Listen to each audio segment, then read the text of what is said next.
الرجيم. بسم الله الرحمن الرحيم. ألف لام را. تلك آيات الكتاب المبين. إنا أنزلناه قرآنا عربيا لعلكم تعقلون. نحن نقص عليك أحسن القصص بما أوحينا إليك هذا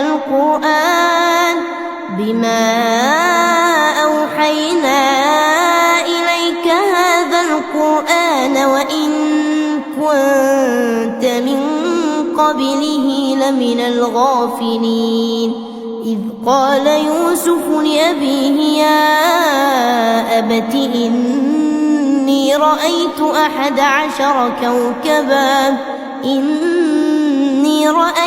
11 كوكبا والشمس والقمر رأيتهم لي ساجدين. قال يا بني لا تقصص رؤياك على إخوتك فيكيدوا لك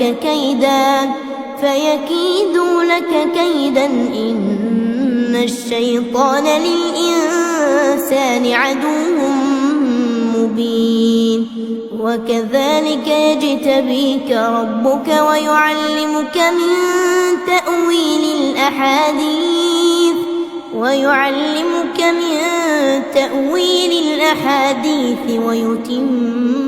نعمته عليك وعلى آل يعقوب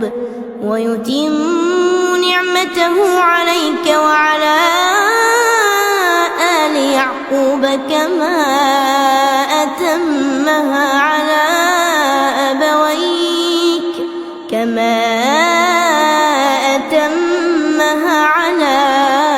أبويك من قبل إبراهيم وإسحاق إن ربك عليم حكيم.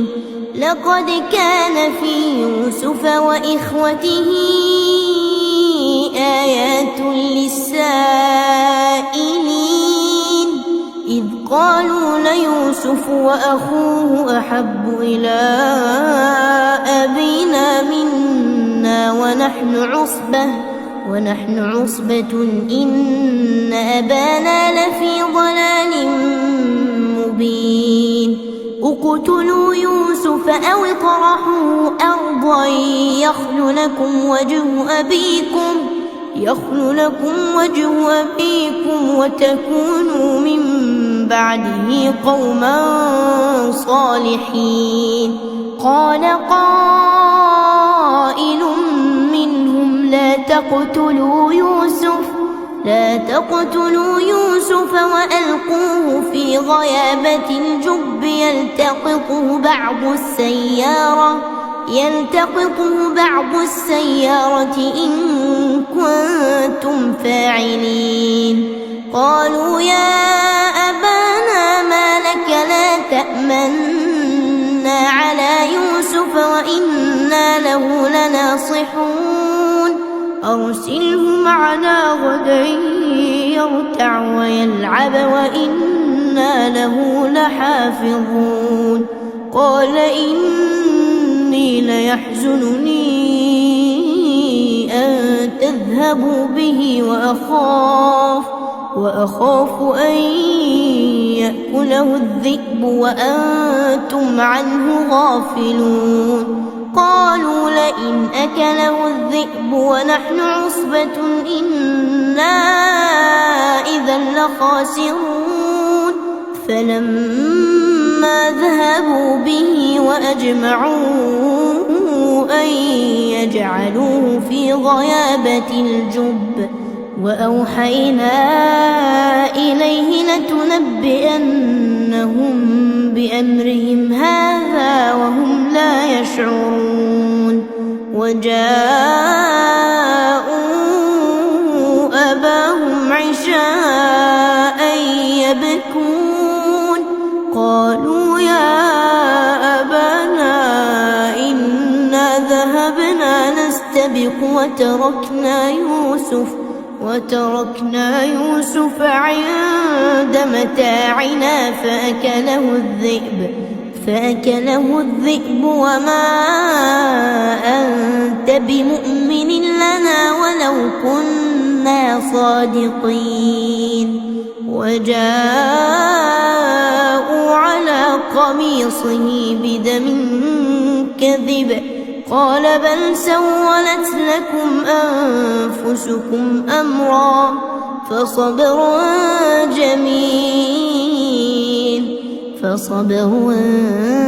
جميل والله المستعان على ما تصفون.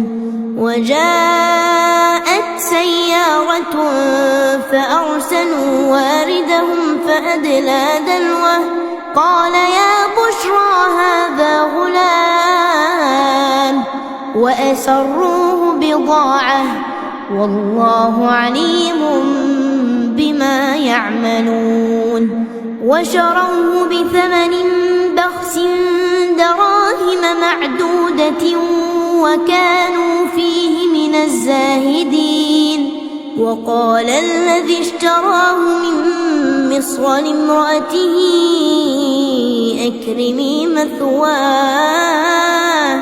أكرمي مثواه عسى أن ينفعنا أو نتخذه ولدا. وكذلك مكنا ليوسف في الأرض ولنعلمه من تأويل الأحاديث والله غالب على أمره ولكن أكثر الناس لا يعلمون.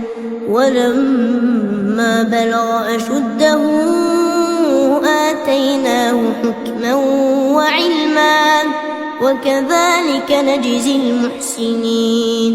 وراودته التي هو في بيتها عن نفسه وغلقت الأبواب وقالت هيت لك قال معاذ الله إنه ربي أحسن مثواي إنه لا يفلح الظالمون. ولقد همت به وهم بها لولا أن رأى برهان ربه كذلك لنصرف عنه السوء والفحشاء إنه من عبادنا المخلصين. واستبق الباب وقدت قميصه من دبر وألف يا سيدها لدى الباب قالت ما جزاء من أراد بأهلك سوءا إلا أن يسجن أو عذاب أليم. قال هي راودتني عن نفسي وشهد شاهد من أهلها إن كان قميصه قد من قبل فصدقت وهو من الكاذبين. وإن كان قميصه قد من دبر فكذبت وهو من الصادقين. فلما رأى قميصه قد من دبر قال إنه من كيدكن إن كيدكن عظيم. يوسف أعرض عن هذا واستغفري لذنبك إنك كنت من الخاطئين. وقال نسوة في المدينة امرأة العزيز تراود فتاها عن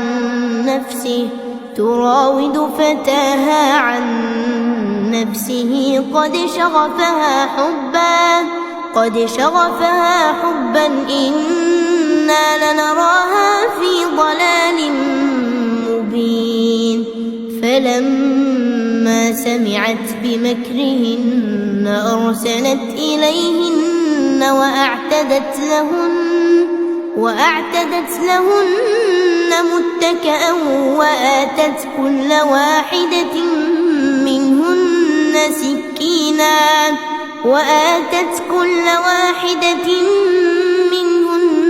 سكينا وقالت اخرج عليهن فلما رأينه أكبرنه وقطعن أيديهن وقلن حاش لله ما هذا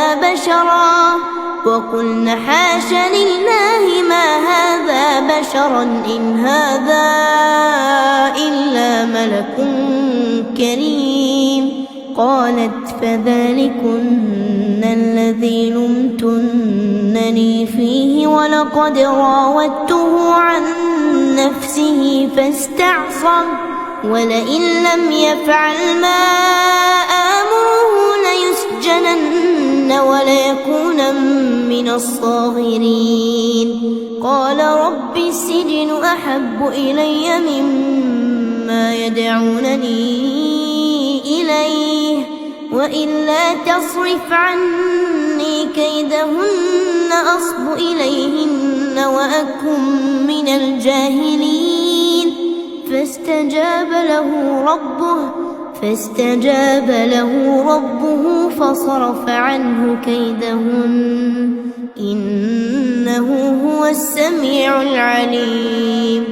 ثم بدا لهم من بعد ما رأوا الآيات ليسجننه حتى حين. ودخل معه السجن فتيان قال أحدهما إني أراني أعصر خمرا وقال الآخر إني أراني أحمل فوق رأسي خبزا تأكل الطير منه نبئنا بتأويله إنا نراك من المحسنين. قال لا يأتيكما طعام ترزقانه إلا نبأتكما بتأويله قبل أن يأتيكما ذلكما مما علمني ربي إني تركت ملة قوم لا يؤمنون بالله وهم بالآخرة هم كافرون. واتبعت ملة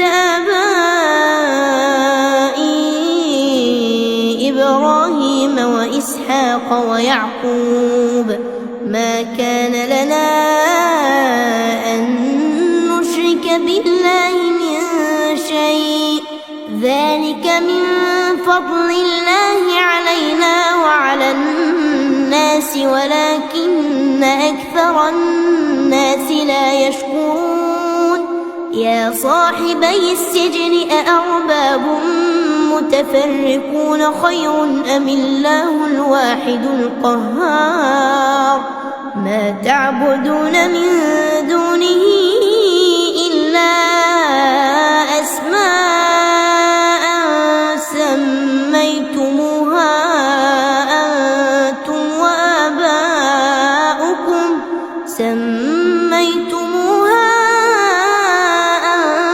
وآباؤكم ما أنزل الله بها من سلطان إن الحكم إلا لله أمر ألا تعبدوا إلا إياه ذلك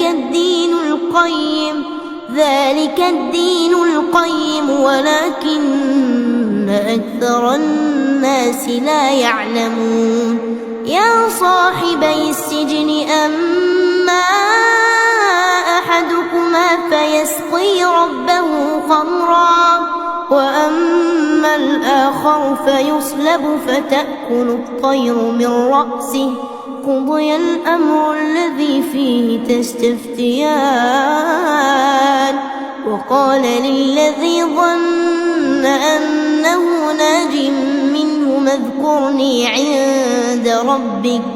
اذكرني عند ربك فأنساه الشيطان ذكر ربه فلبث في السجن 9 سنين وقال الملك إني أرى 7 بقرات سمان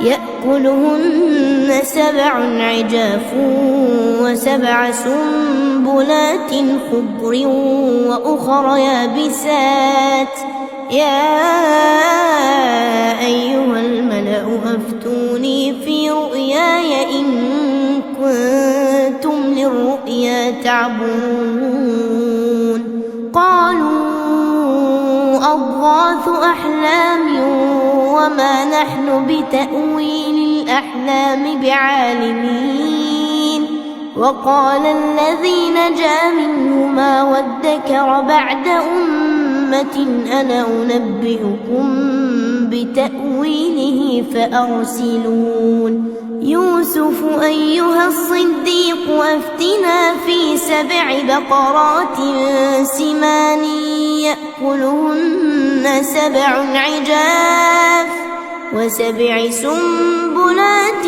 خضر وأخر يابسات لعلي أرجع إلى الناس لعلهم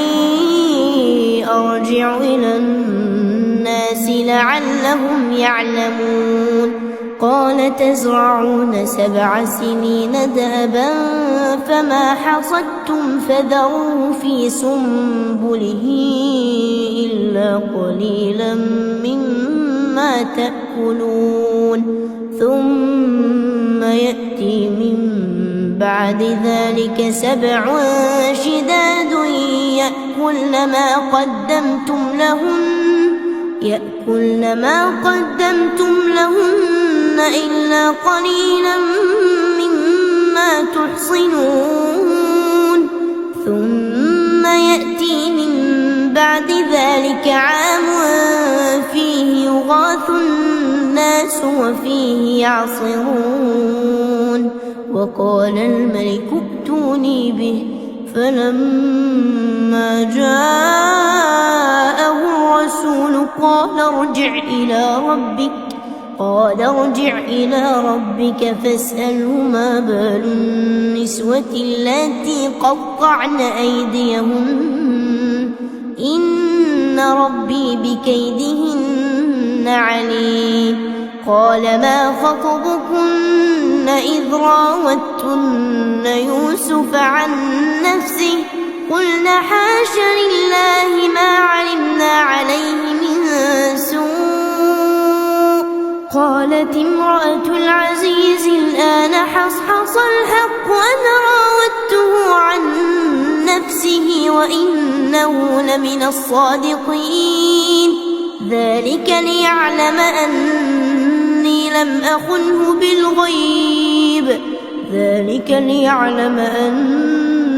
لم أخنه بالغيب وأن الله لا يهدي كيد الخائنين وما أبرئ نفسي إن النفس لأمارة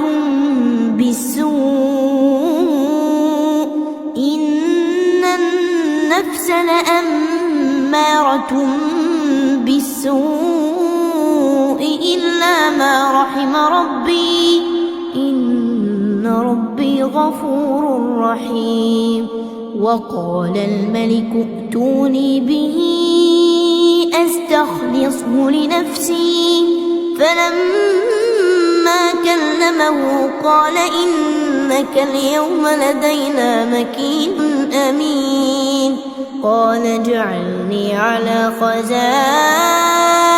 الأرض إني حفيظ عليم وكذلك مكنا ليوسف يوسف في الأرض يتبوأ منها حيث يشاء نصيب برحمتنا من نشاء ولا نضيع أجر المحسنين ولأجر الآخرة خير للذين آمنوا وكانوا يتقون وجاء إخوة يوسف فدخلوا عليه فعرفهم وهم له منكرون ولما جهزهم بجهازهم قال ائتوني بأخ لكم من أبيكم ألا ترون أني أوفي الكيل وأنا خير المنزلين فإن لم تأتوني به فلا كيل لكم عندي ولا تقربون قالوا سنراود عنه أباه وإنا لفاعلون وقال لفتيانه اجعلوا بضاعتهم في رحالهم لعلهم يعرفونها إذا انقلبوا إلى أهلهم لعلهم يرجعون فلما رجعوا إلى أبيهم قالوا يا أبانا منع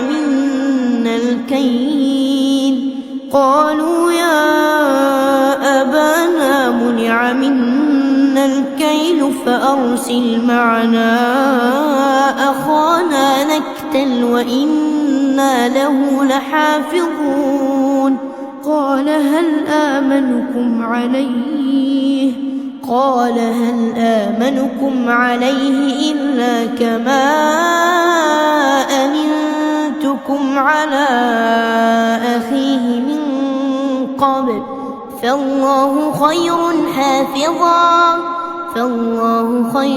حافظا وهو أرحم الراحمين ولما فتحوا متاعهم وجدوا بضاعتهم ردت إليهم قالوا يا أبانا ما نبغي هذه بضاعتنا ردت إلينا ونمير أهلنا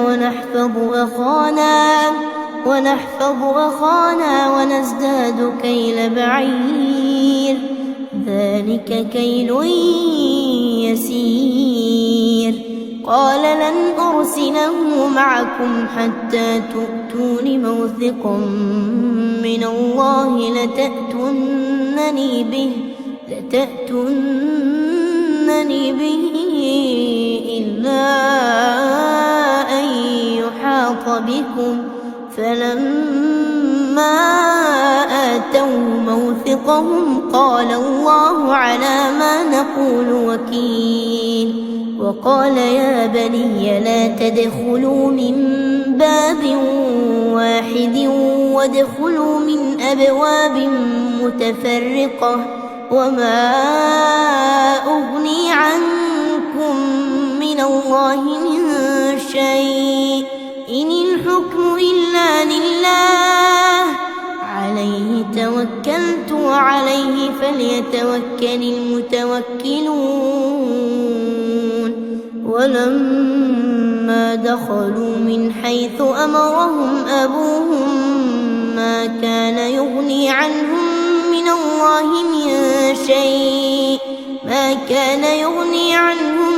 من الله من شيء إلا حاجة في نفس يعقوب قضاها وإنه لذو علم لما علمناه ولكن أكثر الناس لا يعلمون ولما دخلوا على يوسف آوى إليه أخاه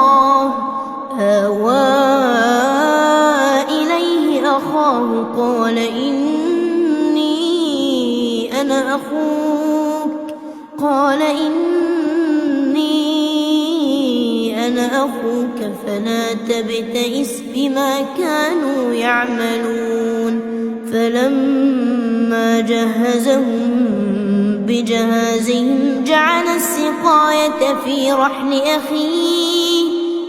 السقاية في رحل أخيه ثم أذن مؤذن أيتها العير إنكم لسارقون قالوا وأقبلوا عليهم ماذا تفقدون قالوا نفقد صواع الملك ولمن جاء به حمل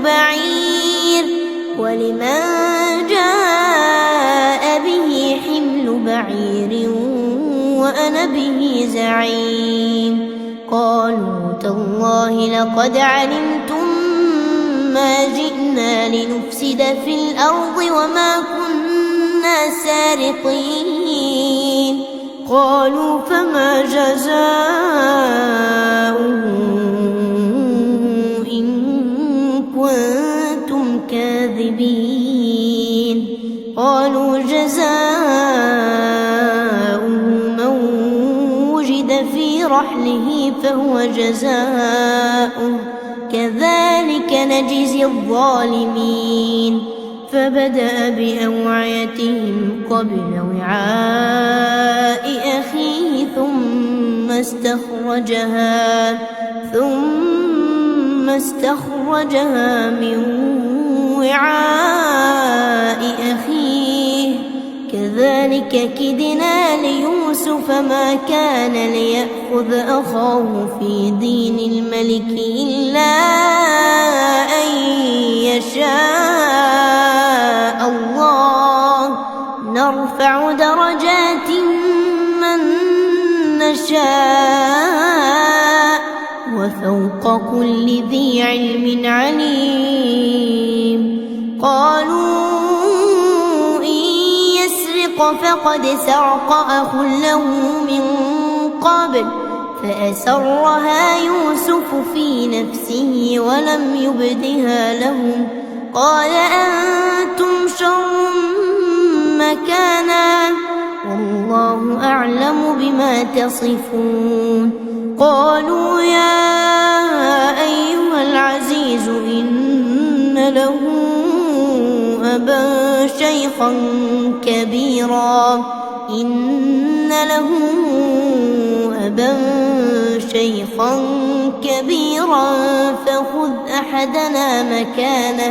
فخذ أحدنا مكانه إنا نراك من المحسنين قال معاذ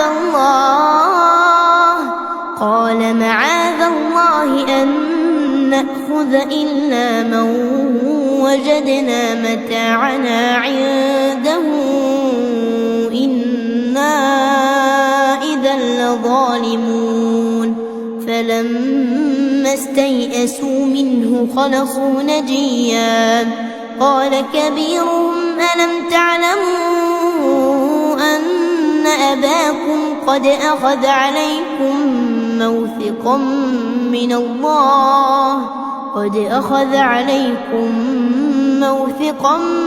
الله ومن قبل ما فرطتم في يوسف فلن أبرح الأرض حتى يأذن لي أبي أو يحكم الله لي وهو خير الحاكمين ارجعوا إلى أبيكم فقولوا يا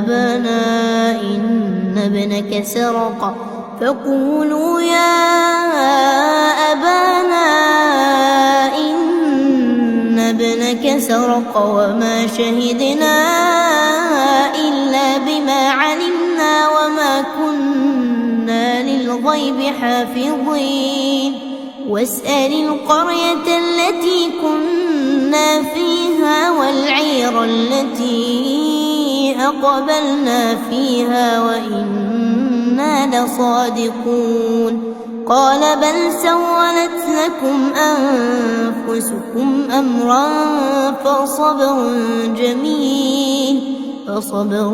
جميل عسى الله أن يأتيني بهم جميعا إنه هو العليم الحكيم. وتولى عنهم وقال يا أسفا على يوسف وابيضت عيناه من الحزن فهو كظيم. قالوا تالله تفتأ تذكر يوسف حتى تكون حرضا أو تكون من الهالكين. قال إنما أشكو بثي وحزني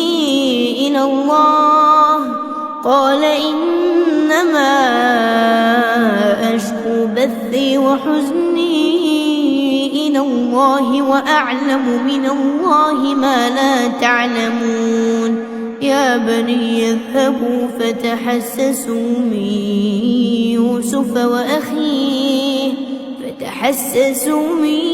يوسف وأخيه ولا تيأسوا من روح الله إنه لا ييأس من روح الله إلا القوم الكافرون.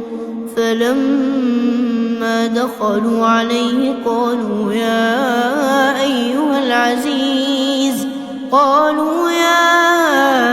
أيها العزيز مسنا وأهلنا الضر وجئنا ببضاعة مزجاة فأوف لنا الكيل وتصدق علينا إن الله يجزي المتصدقين. قال هل علمتم ما فعلتم بيوسف وأخيه إذ أنتم جاهلون؟ قالوا أئنك لأنت يوسف؟ قال أنا يوسف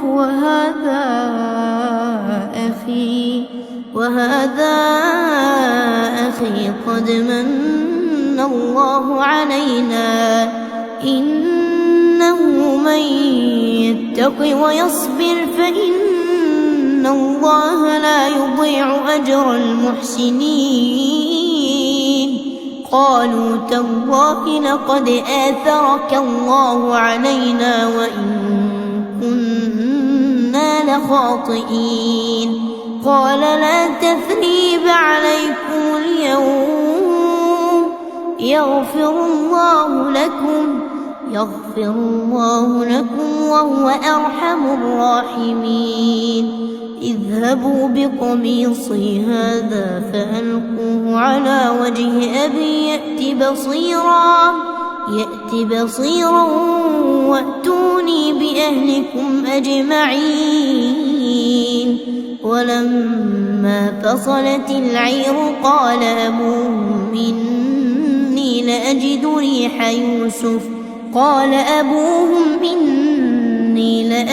ريح يوسف لولا أن تفندون. قالوا تالله إنك لفي ضلالك القديم.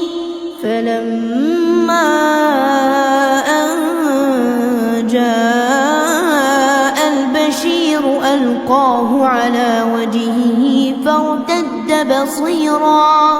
قال ألم أقل لكم إني أعلم من الله ما لا تعلمون؟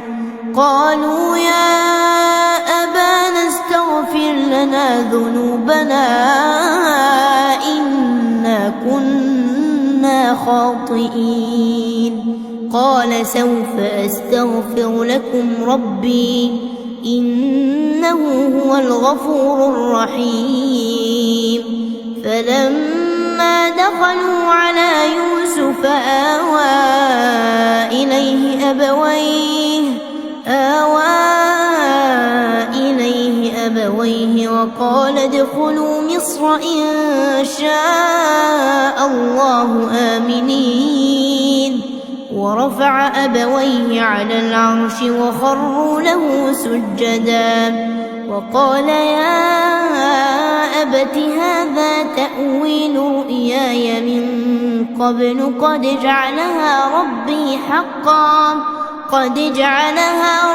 حقا وقد أحسن بي إذ أخرجني من السجن وجاء بكم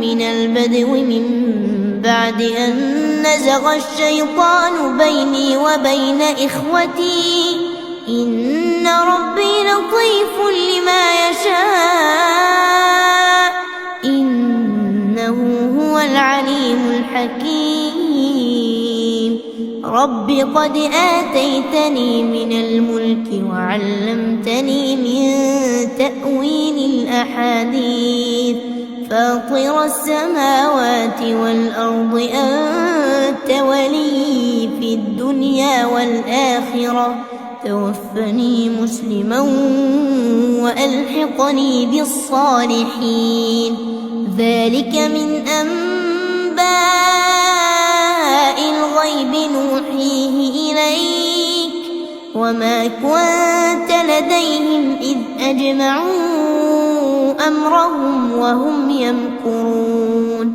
وما أكثر الناس ولو حرصت بمؤمنين وما تسألهم عليه من أجر إن هو إلا ذكر للعالمين وكأين من آية في السماوات والأرض يمرون عليها وهم عنها معرضون وما يؤمن أكثرهم بالله إلا وهم مشركون أفأمنوا أن تأتيهم غاشية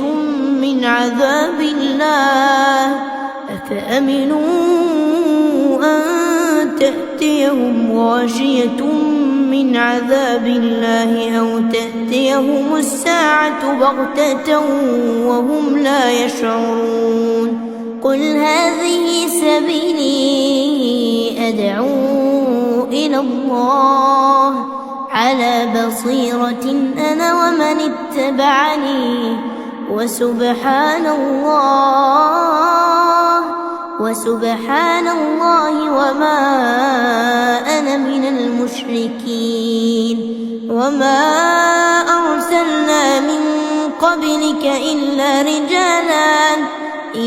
رجالا نوحي إليهم من أهل القرى أفلم يسيروا في الأرض فينظروا كيف كان عاقبة الذين من قبلهم ولدار الآخرة خير للذين اتقوا أفلا تعقلون حتى إذا استيأس الرسل وظنوا أنهم قد كذبوا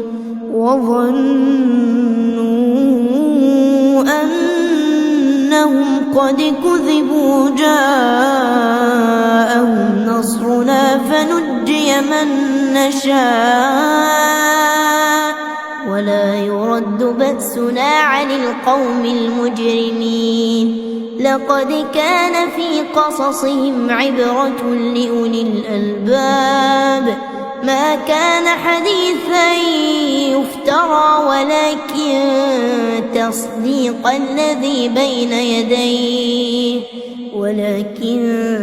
تصديق الذي بين يديه وتفصيل كل شيء وهدى ورحمة لقوم يؤمنون